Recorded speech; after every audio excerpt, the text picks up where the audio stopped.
left-wing dark money donors have been funding environmental groups to target the lobster fishing industry. Maine lobsterman and CEO of Whales.10, Mike Yo, joins me now. Mike, thank you so much for getting up with us this morning. Good morning. Thank you for having me. No problem. So the Center for Biological Diversity has received over $10 million from these left-wing donors. How do you compete? How do blue-collar lobstermen compete with this? It's hard. It's been rough. We find ourselves in a multi-million-dollar legal battle. Right now, currently on the East Coast, there's a Danish company in U.S. waters in testing right now, and whales are dying.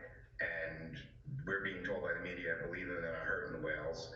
On the other side, you have 5,000 independent business owners who are fishing in the waters off the coast of Maine, and they're saying there's no evidence we're hurting whales, we're not harming anything, and we find ourselves in a multi-million-dollar legal battle just to go to work.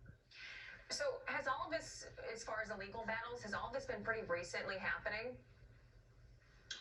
It seems like there's always a battle in this industry. They have deep pockets, so they just file another lawsuit.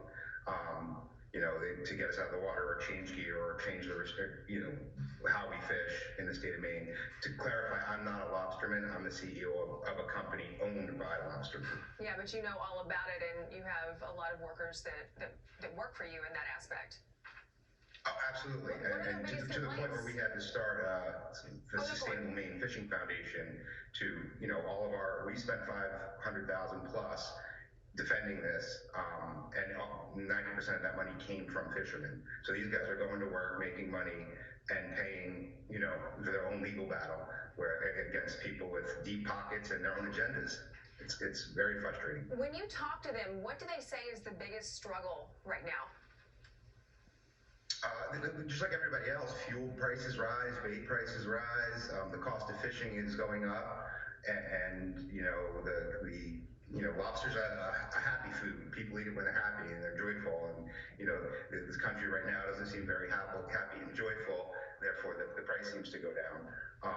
But everybody has their own agenda. It seems like we believe that there's a lot of push for windmills and that type of industry, and that's pushing us out. So from a fisherman's perspective, if they're not in the water, then nobody's there to fight, to put up the windmill.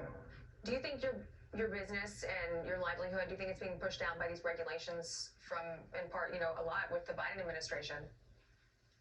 It's overregulated. Our industry is very, very overregulated. Our fishermen regulate themselves. They've implemented a lot of gear changes and stuff on their own to protect their industry, to be told by other organizations that they're hurting a species in the water that is just not here. The reality is we don't have whales here. We call it weaponizing of the whales. They're being used against us. Nobody wants to see a whale get hurt, but the fact of the matter is, if there is climate change and you're on that side, the whale, that's pushing the whale's food out of our water. The whales are not here. So why are we in court trying to fish and protect something that we cannot save?